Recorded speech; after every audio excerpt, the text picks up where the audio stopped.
We're on the record in the matter of People versus Lander Lyons. We're here for sentencing today. This case is really sad, and the fact that there's nobody here to talk on baby's behalf really explains what the situation was. I have been prosecutor here for just close to 10 years now, and I have done multiple baby cases, and they're awful. I think of the unsafe sleep baby death cases, very similar to how I think about drunk driving. There are national campaigns that say, do not do these things. Do not do them. Do not do them. Do not do them. Do not drink and drive. You're putting other people at risk. Do not do unsafe sleep. You're putting people at risk. And I had this case before I had the text messages, which really changed the entire case in many ways. But these unsafe sleep cases are so preventable. There is a baby here that the parents' only job was to take care of this baby. There was another child in the home, a young child as well. But this is all these parents had to do is take care of this baby. And it is clear when you see how horrific these text messages are that they made bad life choices. And like I said, I think it's akin to getting drunk and getting behind a wheel. You know that unsafe sleep is dangerous. They tell you every time you go to the doctor, they tell you over and over and over and over again. It's everywhere on the internet. You know, there is ways to swaddle your baby that are safe. Those have changed over the years.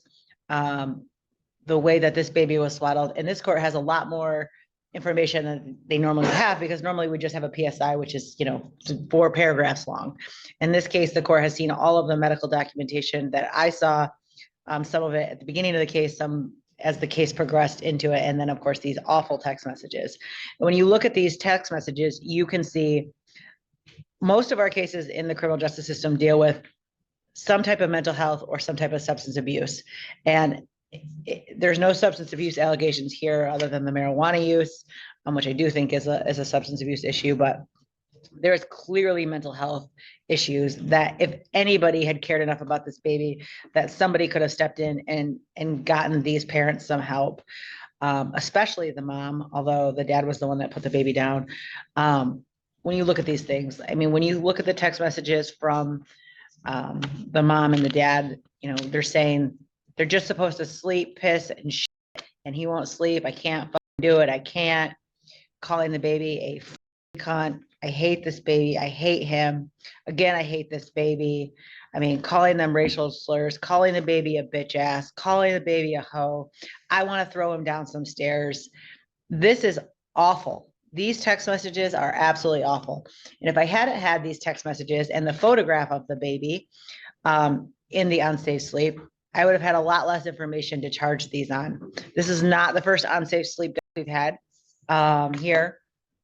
It was completely preventable. I charged this in the beginning as a felony murder because I think these parents were involved in a neglect. And had anybody reach out to mental health and said, this mom cannot stay home with this baby and take care of this baby, this dad cannot handle what is happening in this house, this baby would be alive and have an entire life ahead of them. I don't think that there's anything this court can do that's worse than that if these parents have any conscience at all. I mean, I haven't talked to these parents, but to write these things, regardless of being sleep deprived, regardless of being young parents who clearly didn't have the education and background to raise kids, something our country doesn't require. These parents needed help. They needed to reach out to someone. They needed to do things differently. And this baby has lost its life because these parents did not make the choices they need to do. Unsafe sleep is a horrible, horrible situation. And if you take out the text messages, which we won't do today, but if you take them out, what we have is parents who swaddle their baby inappropriately, put the baby in a crib and just leave the baby there, no check on them. There are lots of sleep deprived young mothers in this community and in lots of other communities around the world. In fact, anybody who's had kids has been sleep deprived, who has been frustrated with colicky children. All of these things are things that people deal with in a different way. This baby deserved so much better than what happened. And if they couldn't have parented him, there was 1,000 things they could have done differently. They could have called and gotten help. They could have given the baby up for adoption to parents that would have loved them, that have tried to conceive for years in this community. There are so many other options that could have been done that would have let this baby live a full and happy life. And they made all of these choices. And they were the people that were supposed to take care of this baby. And instead of doing that, they swaddled this baby. And I really do think it is very similar to when people know the risks of something and then choose not to do that. And their text messages show that clearly they were not in the right state of mind to parent this child. And this baby suffered the ultimate consequence of having lost its life due to those choices they made. Thank you. Thank you. So after hearing the prosecutor's articulation of her points, I'm going to certainly allow allocution for the defense and not stop it in any way. But I'm going to allow it right now from the attorneys together, meaning I don't see any need to have additional allocution for the next case. The cases are not joined together. They were not. But Mr. Gurmurthy, have you had a chance to review the background of PSI? I do. Can I sit in the joint box beside my class? That's fine. We can. So, Mr. Thompson, what I mean by this is I don't need to have, and I don't think the record would be served by having this same statements stated over again. Both Mr. Lyons and Ms. Sword are present for the prosecutor's allocution. They're both going to be present for your allocution and Mr. Gurmurthy's, regardless of the order that I take them in. So what my plan is to hear your allocution, then cover the issues with Ms. Lyon or Ms. Sword and Mr. Gurmurthy. Do you have any objection to proceeding in that fashion? No. And so in other words, just so the attorneys are clear, and so I'm speaking clearly, I'm recording under Mr. Lyons' case. I'm not going to separately record under Ms.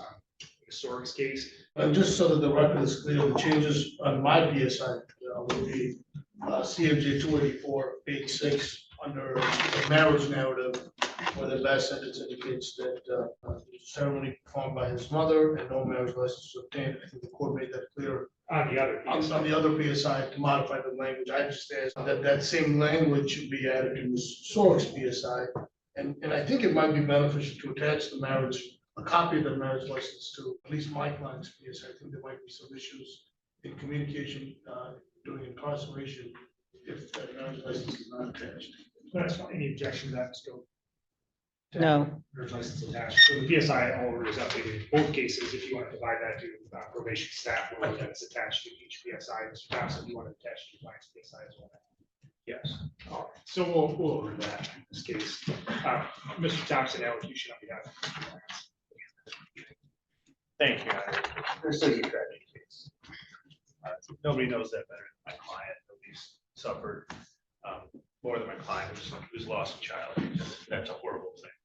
And even if he was neglectful, he has lost a child. He has to live with that for the rest of his life.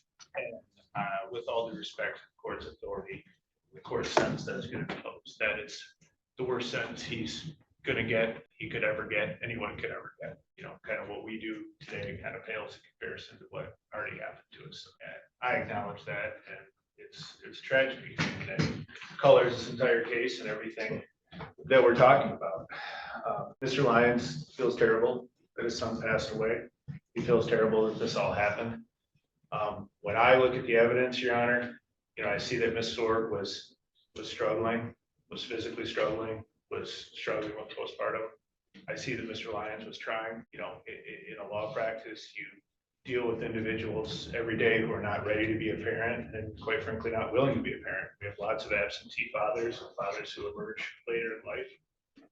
And Mr. Lyons was there and he was trying and he did not, you know, live up to that reasonably prudent standard that we would hope all new parents would, Your Honor. I intend to emphasize, but I think the prosecutor already did, this is a case about neglect.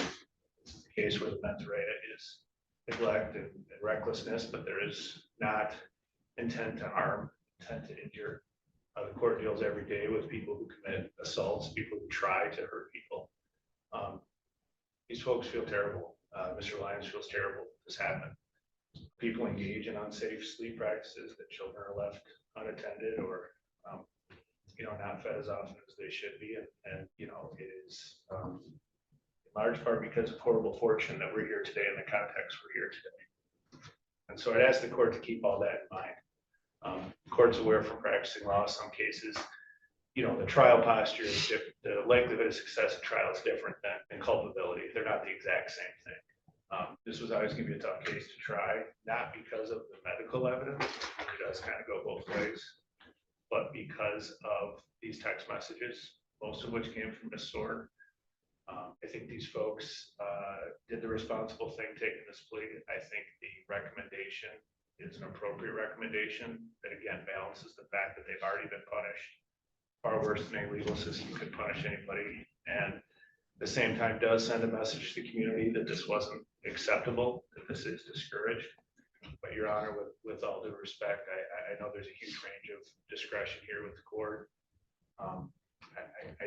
I question what would be accomplished by exceeding the guidelines in this case. I think a sentence within guidelines sends the appropriate message that we wish all babies were tended to and given proper sleep hygiene. But I think we can also recognize what these parents have lost, and that would be my request, Your Honor. Thank you. Thank you. Mr. Lyons, was there anything you wanted to tell me before I close sentence today? Your Honor, I did write a small excerpt, if you would allow me to read it. Of course. Firstly, Your Honor, I'd like to say two things and ask a simple question. Firstly, despite what was read on the text, which can be plainly seen as postpartum depression, one of the evil arm her husband said about my wife, she was a kind and caring, and frankly wonderful mother. She would often dance and sing with the children. She played with children constantly. She always made sure the two ate their fill. She pumped constantly and made food for Jim that always had a fruit, vegetable, and meat. He ate every 2 hours and sometimes more.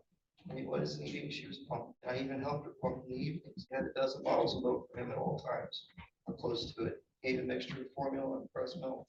We'd make the children often. I was thinking back at least every 2 days, every night. I know this because I personally helped with almost everyone. She get a shower and I was thinking bath with breast milk and warm water. Brandon struggled physically to a botched C-section that was performed in order to bring A into the world. That procedure didn't heal until 2 weeks after A had passed. She had a gaping hole in her stomach, which we had a difficult time treating for infection. That being said, she quite literally never put A down except to prepare her food and for his very short naps, or when I would hold him for her to take a shower. She loved to hold him despite feeling like she could never put him down. She was even holding him the morning he passed. He passed away in his mother's arms. She had just fallen asleep while holding him, only to wake up 5 minutes later to myself and doctors standing over her while calling time of death. She lost a part of herself that morning. Not only did she have to watch her son pass, struggle in a hospital bed covered in so many wires and tubes and machines, while he coughed and struggled to breathe. She held him softly in his arms in his final moments. I've never heard a more pain sound than the sound of my wife wailing as her son passed away. I still hear her screams and cries in my head during the day and in my sleep. Secondly, the people who make the accusations against us, that we even for a second abused or neglected our children's lives, considering how they treat their daughter. My blood cousin was a mentally challenged girl who they used for labor around the house. She is hit during that for simply eating too loud or getting food or drink from the refrigerator. She was practically forced to her room 24/7. I've personally seen her beaten to a corner while she screamed and cried. Needless to say, for these evil people to spit venom on my wife's name and claim that either of us in any way neglected or abused our children was a complete farce and simply a way for them to get back at us for not allowing these people to adopt our children after being rejected, not once, but 3 times. It is true, we were both mentally and physically struggling. Yes, we made insensitive and frankly regrettable remarks. We could take them back, we would. We truly never wanted our children hurt. We did in fact love them very much. In a final moments, he showed my wife, he loved her. She described soon after that she felt a warm glow of the sun. In her sleep, saw a vision of a young boy running up to her, embracing her. We'd wake seconds later to the title death being called. He loved his mother and she loved him. She was a fantastic mother, regardless of what people have accused her of. I'm telling the world and the court today that she was by far the best, most devoted mother. She's sitting here before you, ready for the next step in life. Let me simply say, I have been with her since March 2024. Since that time, I have spent nearly 24 hours a day with her. Before that, we lived together as friends and roommates for nearly a year. Graham was probably the sweetest, kindest, most gentle woman I have ever met. To know her is a blessing. She always puts others first. She gives when she has nothing. She cares for everyone and everything, from homeless to broken and battered, to the biggest horse that has never met her and is compelled to lay its head on her shoulder, to the smallest spider that jumps into the palm of her hand at the ask of a sweet and calming voice. She does nothing but care and show love to everything and everyone. She loved it and still does. She took care of me to her own physical and mental exhaustion. Your Honor, I laid in bed that night after rocking him to sleep. I laid him in his bassinet, kissed his forehead, told him good night, and that I loved it. I woke and checked on him in the middle of the night. I picked him up and was the one who did what I thought was tending to a fever. I made the call. He called 911 and asked. That morning, Brandon was making breakfast while I was tending to what I assumed was a fever. My question I intend to ask is this. Will you hear my plea, very Brianna, as little time as you can in your heart? I was told you tended to him. Put him to bed. I was in charge of his care that night. My wife was sleeping on the day. I asked that you could find it in your heart to spare her any more payments out there. She truly did no true wrong. It was my lack of attentiveness, failure to follow safe sleep practices that night. I am to blame for the case of manslaughter, not my wife. Thank you. Thank you, Mr. Lyons. Mr. Gerber, you have the applicant. The court on somebody else guilty about the sentencing guidelines for the assault case. I don't think the court asked me that question. Do you think the guidelines are adequate? So I do, because, all right, I thought I asked you that, but it's good to perform already. thank you, Your Honor. This case is just a tough case. I'll echo the same comments that Mr. Townsend indicated. The text messages don't help. Really, the sword was struggling. I think her husband indicated it well. There were some mental challenges. There were some struggles. The loss of a child is never easy. That's something the sword has to live with. Furthermore, from the sword, she signed up for parental rights to her other child. So in essence, she's lost both her children. And that's something she has to look at. In discussions with Ms. Sword, the punishment this court imposes is not going to fix the general loss of her children that she's going to endure for the rest of her life. This case doesn't bring the children back, doesn't fix anything for Ms. Sword other than punishes her for her wrong, which she's accepted. She knows those messages and the mental health struggles that they had. Not helpful this matter. But again, the level of culpability that Ms. Sword had at the time, and as Ms. Sword indicated, and the evidence supports is she didn't put the child down to bed. She did have these terrible messages. The messages don't help. She's not minimizing them. The messages simply were of someone who was struggling with postpartum depression, struggling through a mental health crisis in that moment. I think this was a reasonable offer that was worked out in this matter. These parties understood the risks of trial and the offer that was made, and came to realization that accepting the wrongdoings in the way they did is the proper posture of this case. Guideline ranges have been very much. I would agree with the recommendation is appropriate. And I would ask the court to balance on the fact that this matter.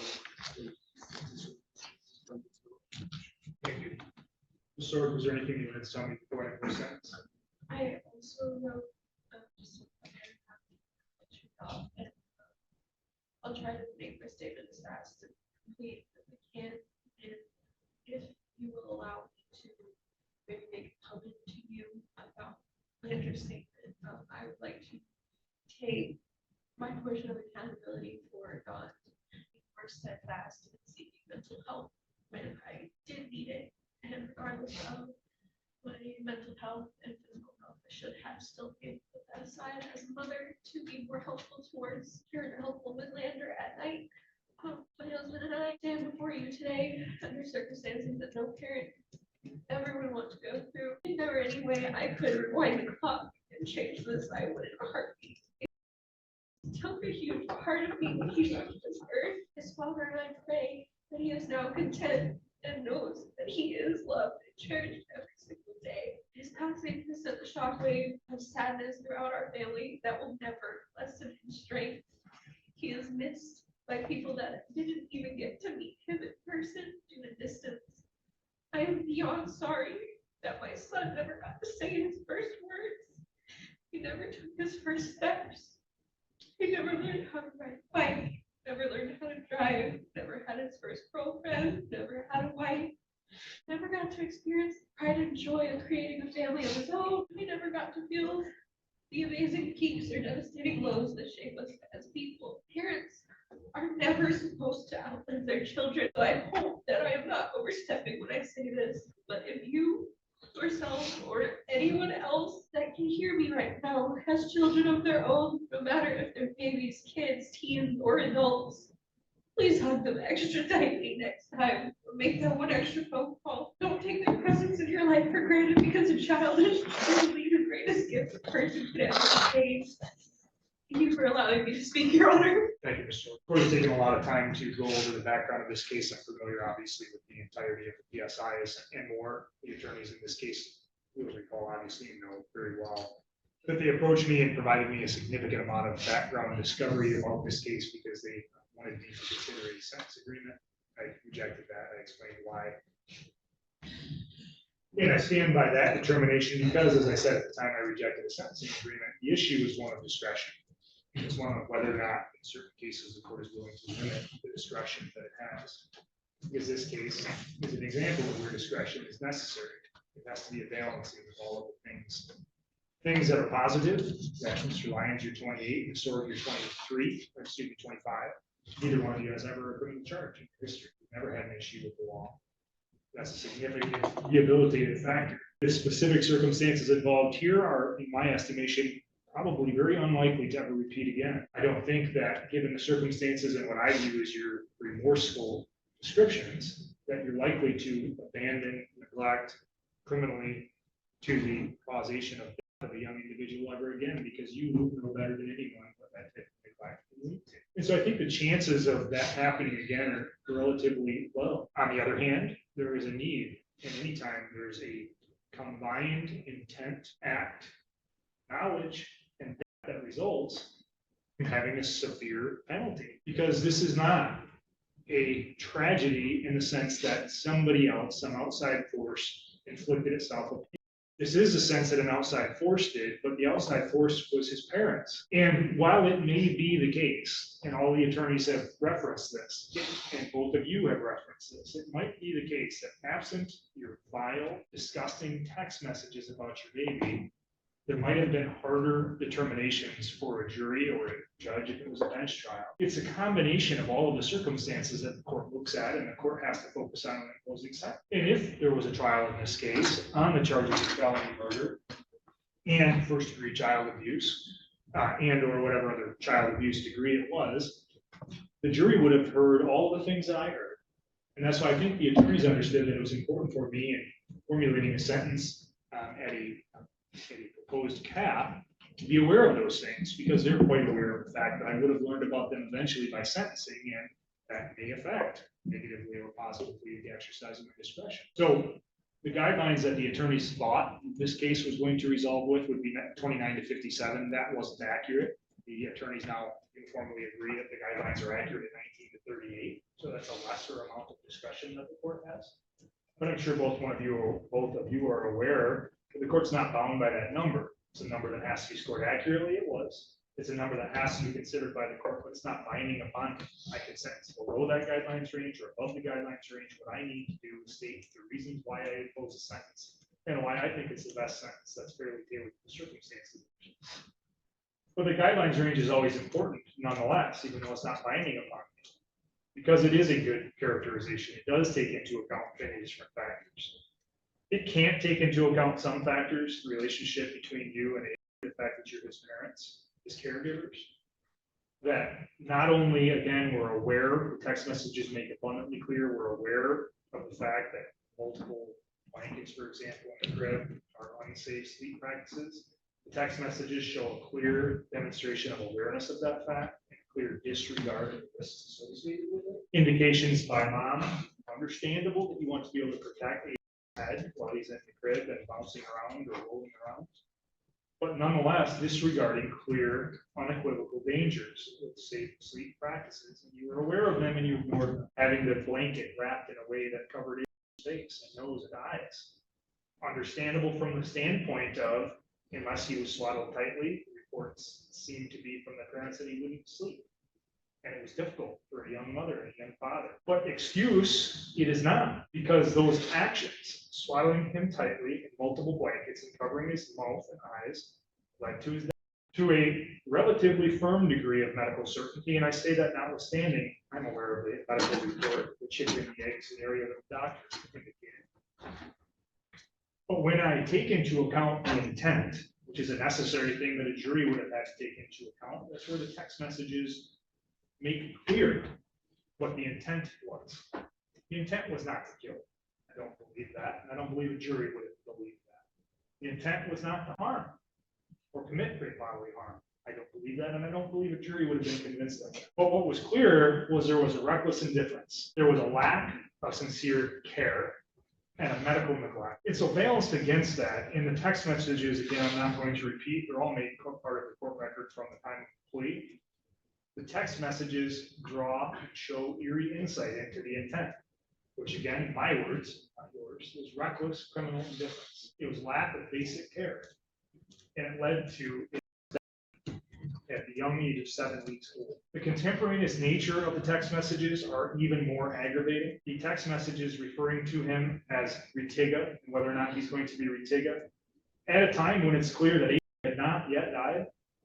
I make the determination in any event, it's clear that he did not yet die because you were talking about what if he survived and was a brain dead diabetic. Those are particularly chilling. They are indifference on a meaningfully higher scale.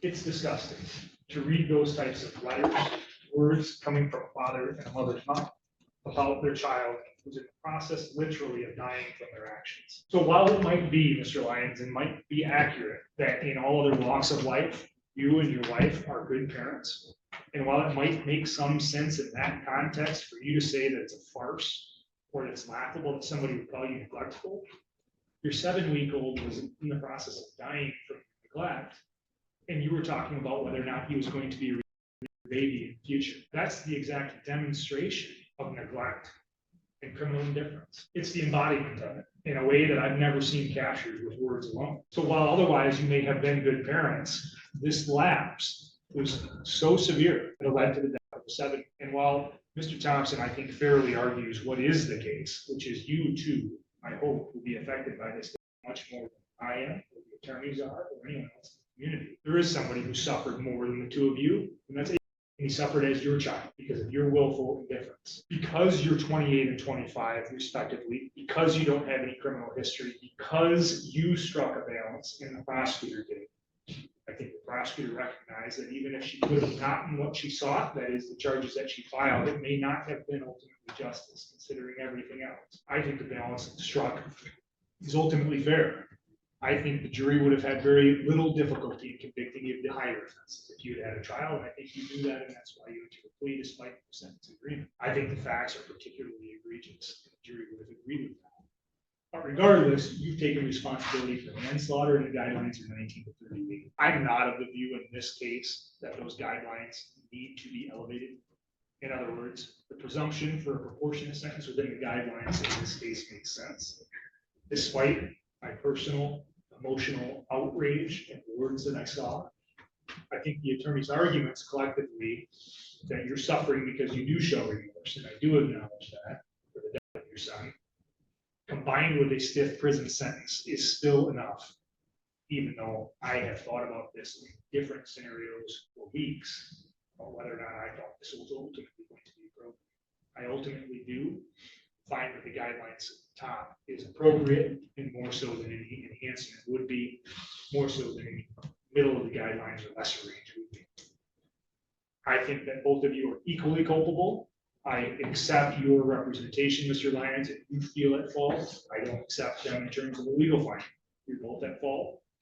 I appreciate, Ms. Sorg, that you take your responsibility, not just in word, but I can see in action and in emotion. But I don't see any reason to treat either one of you any different.